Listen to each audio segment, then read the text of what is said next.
السلام عليكم. من الحروف المركبة المهمة جدا جدا في اللغة الإنجليزية TIA.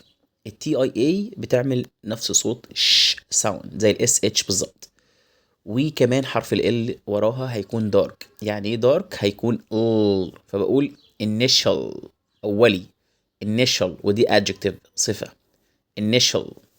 initial زي كلمة عسكري مارشال.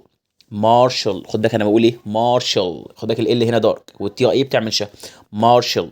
زي كلمة partial، جزئي. partial زي كلمة ضروري essential.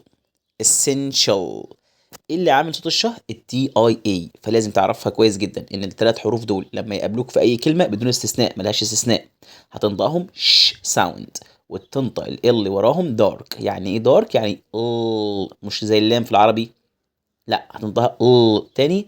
initial initial initial marshal marshal marshal partial partial partial essential essential. ولمزيد من الفيديوهات متنساش تشترك في يوتيوب تأسيس بدون تعقيد.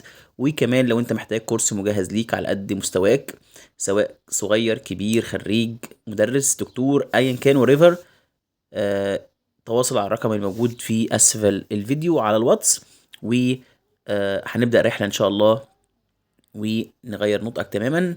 ولو انت عندك طفل، مهم جدا يدرس الصوتيات علشان يقدر يدرس المنهج بدون ازعاج وبدون ما يكون مرتبك، لان مش نقدر نشتغل على كل المهارات اللي في المنهج الا لما يكون عارف يعني ايه صوتيات وعارف يقرا كويس ومتمكن.